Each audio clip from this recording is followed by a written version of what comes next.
Assalamualaikum warahmatullahi wabarakatuh.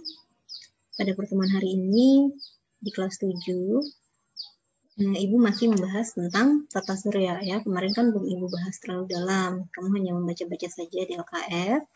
Tapi untuk hari ini, insya Allah akan Ibu paparkan lebih dalam lagi. Semoga kalian lebih paham ya. Nah, kita belajar tentang tata surya hari ini. Nah, dalam tata surya, kita lihat dulu ya, ada standar kompetensinya, kompetensi dasar, indikator, materinya. Nah, ini secara singkat aja ya, standar kompetensi yang harus kamu capai. Ini adalah kompetensi dasarnya dalam bab tata surya ini. Ini indikatornya.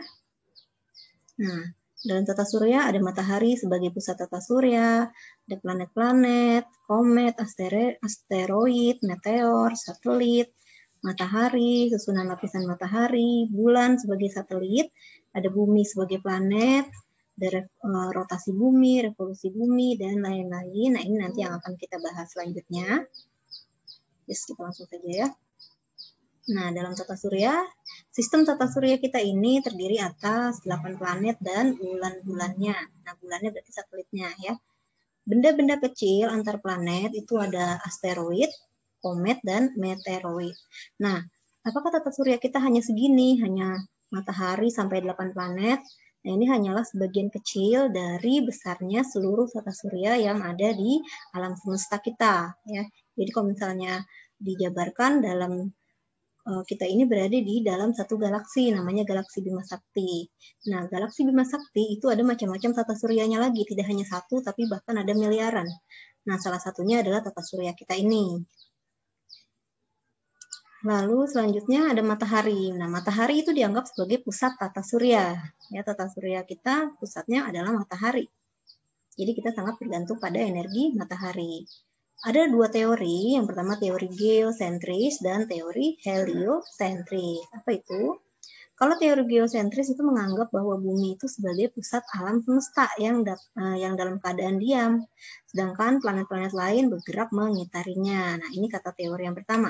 Tapi kalau kata teori yang kedua, yaitu teori heliosentris, berpendapat bahwa matahari itu yang merupakan pusat tata surya. Jadi kalau helio itu yang merupakan pusat adalah mataharinya, bukan buminya. Nah, jadi ini ya bedanya ya. Nah, ini matahari sebagai pusat tata surya juga diperkuat oleh Johannes Kepler. Nah, atau disebut juga dengan hukum Kepler. Hukum Kepler 1 itu berbunyi setiap planet bergerak dalam orbit elips. Elips itu ini tuh, oval ya. Jadi dia mengitari orbit oval ini. Dengan matahari sebagai salah satu titik fokus elipsnya. Nah, ini mataharinya. Jadi berputar mengelilingi matahari. Nah, itu yang disebutkan dalam hukum 1 Kepler. Nah, posisi planet paling dekat dengan matahari disebut perihelium. Sedangkan posisi planet yang paling jauh dari matahari disebut aphelium. Nah, ada hukum 2 Kepler juga. Dalam selang waktu yang sama, luas juring yang disapu oleh planet adalah sama. Jadi ini tuh, luas juring itu berarti ininya nih. Ya.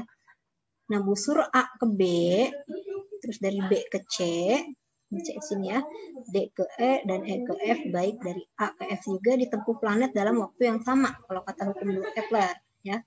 Maka kelajuan planet pada orbitnya bertambah besar ketika mendekati matahari dan bertambah kecil ketika menjauhi matahari. Jadi kalau hukum 2 Kepler ini dikatakan jumlah juringnya sama, jadi jaraknya sama. Tapi kalau hukum Kepler 1 itu berbeda. Nah, lalu di dalam tata surya selain ada matahari, sudah pasti ada planet-planet ya yang kemarin kita bahas juga. Nah, planet itu merupakan benda yang gelap yang dapat dilihat karena sebagian sinar matahari yang dipantulkan oleh planet lain itu mengenai mata kita. Ada 8 planet dalam tata surya kita yang kita ketahui. Tadinya ada 9, cuman yang satu terakhir itu sudah tidak dianggap sebagai planet. Merkurius, Venus, Bumi, Mars, Jupiter, Saturnus, Uranus, dan Neptunus. Nah, dulu ada planet Pluto, yang planet paling kecil disebutnya. Nah, tapi sejak sekitar tahun berapa ya? Kemarin nanti Ibu lihat lagi. Sekitar tahun 10 tahun yang lalu kira-kira planet Pluto sudah sudah tidak dibilang atau sudah dipecat dari tata surya ya, karena dia tidak memiliki ciri-ciri sebagai planet, sebagaimana ciri-ciri yang dimiliki oleh 8 planet itu. Tapi planet Pluto tidak memilikinya. Akhirnya dia dipecat dari tata surya. Dia bukan planet lagi, tapi hanya benda langit. Nah, ini planet-planetnya. Kalau seukurannya, kira-kira ukurannya segini. Jadi yang paling kecil itu adalah Merkurius. Lalu yang paling kecil kedua itu Mars. Lalu ada Venus. Nah, Bumi itu planet yang terbesar keempat ya. Nah, setelah Bumi, yang paling besar lagi ini besarnya berpuluh-puluh kali lipat dari Bumi ya, itu Neptunus. Lalu ada Venus yang hampir sama seperti Neptunus. Nah, lalu tiba-tiba ada yang lebih besar lagi, bahkan sampai 4 kali lipat besarnya dari Uranus, itu namanya planet Saturnus. Nah, lalu ada yang paling besar lagi, 2 kalinya Saturnus, itu adalah planet Jupiter. Jadi yang paling kecil planet Merkurius, yang paling besar planet Jupiter. Nah, setiap planet, itu hampir semua planet dikelilingi oleh yang namanya satelit. Satelit itu yaitu benda langit yang bergerak mengelilingi planet. Dan bersama-sama planet itu, dia bergerak mengelilingi matahari. Jadi satelit itu dia seperti anaknya planet itu, jadi kemana-mana ikut. Ya, jadi dia tetap mengelilingi matahari, tapi pengelilingannya itu dia ngikutin planet yang dia ikutin itu. Nah, ada satelit alamiah, disebut juga dengan bulan planet. Nah, kalau di bumi itu kan satelit alaminya bulan. Nah, selain bulan, kita juga mempunyai satelit yang dibuat oleh NASA misalnya. Nah, itu ada satelitnya juga, tapi itu satelit yang tidak alami. Nah, bumi mempunyai satu satelit alamiah, yaitu bulan. Sedangkan planet yang tidak mempunyai satelit atau yang tidak mempunyai bulan satelit adalah planet Merkurius dan Venus. Ini kemarin sempat ada yang nanya juga ya, kenapa Merkurius dan Venus tidak memiliki satelit? Yang pertama, kalau Merkurius dia terlalu dekat dengan matahari.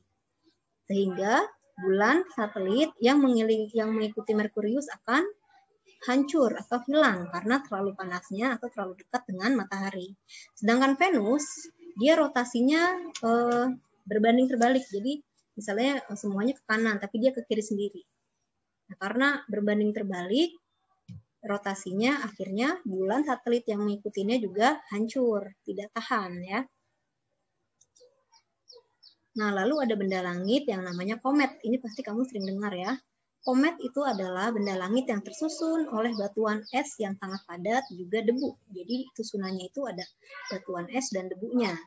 Ketika mendekati matahari, mengeluarkan gas yang berbentuk kepala bercahaya dengan semburan ke arah belakang yang terlihat seperti ekor. Nah, jadi kalau misalnya kamu sering lihat film itu kan misalnya ada bintang jatuh. Nah, itu namanya komet. Komet itu benda langit. Jadi kenapa kayak ada buntutnya? Ini yang seperti Ibu jelaskan tadi, karena mengeluarkan gas saat jatuhnya itu. Jadi disebutnya bintang berekor. Lalu ada meteor dan meteoroid. Beda ya, komet, meteor, dan meteoroid itu berbeda. Kalau meteoroid itu namanya bintang beralih, yaitu partikel padat dan kecil dengan orbit yang tidak teratur. Jadi dia kelilingnya enggak sesuai sama lintasannya. Jadi dia kemana aja terserah dia. Karena orbitnya tidak teratur, jadi kadang-kadang meteoroid terperangkap masuk ke dalam atmosfer bumi dan menyebabkan terjadi gesekan dengan udara pada kecepatan 60-70 km per sekon. Akibatnya apa? Akibatnya partikel padat tersebut jadi terbakar atau berpijar. Nah, itulah yang disebut dengan meteor. Nah, kalau meteoroidnya itu bentuknya tidak terlalu besar, tidak sebesar bumi misalnya, nah itu saat sampai di atmosfer kan ada lapisan-lapisannya. Nah, pada atmosfer bumi yang lapisannya paling atas, saat ada meteoroid, nah itu dia akan keburu meledak di udara ya, di atmosfer yang paling atas. Tapi kalau meteoroidnya terlalu besar, bahkan bisa sebesar bumi atau lebih, nah itu bisa sampai menabrak bumi kalau terlalu besar. Tapi kalau masih kecil-kecil, nah itu bisa nggak sampai ke bumi. Namun ada beberapa kasus yang sampai ke bumi, tapi tidak sampai meledak secara parah ya, tapi hanya sampai ke bagian bawah bumi dan itu ada bekasnya biasanya. Nah, partikel padat yang terbakar itulah yang disebut dengan meteor. Meteor yang tidak habis terbakar dan jatuh di bumi itu akan berbentuk batu. Nah, batu itu disebut dengan meteorit ya. Jadi partikel yang belum terbakar itu, yang udah terbakar di udara namanya meteor, tapi kalau udah terbakar, kalau udah jatuh ke bumi berbentuk batu itu namanya meteorit. Nah, tempat jatuhnya meteorit berbentuk kawah. Nah, itu biasanya kalau yang terlalu besar meteoritnya, itu akan membentuk kawah. Kawah yang cukup besar juga disebut astroblemen. Nah, ini adalah contoh dari jatuhnya meteoroid. Nah, ini adalah meteornya. Ini meteoroid ya, kalau masih di luar angkasa, masih di tata surya itu meteoroid, tapi kalau sudah masuk ke atmosfer bumi itu disebut meteorit. Meteor ya, ini batunya. Nah, ini adalah yang tadi. Namanya itu kawahnya, yaitu astroblemen. Nah, ini tata surya bagian 1 yang Ibu jelaskan. Nanti untuk selanjutnya kita lanjut di tata surya part 2. Wassalamualaikum warahmatullahi wabarakatuh.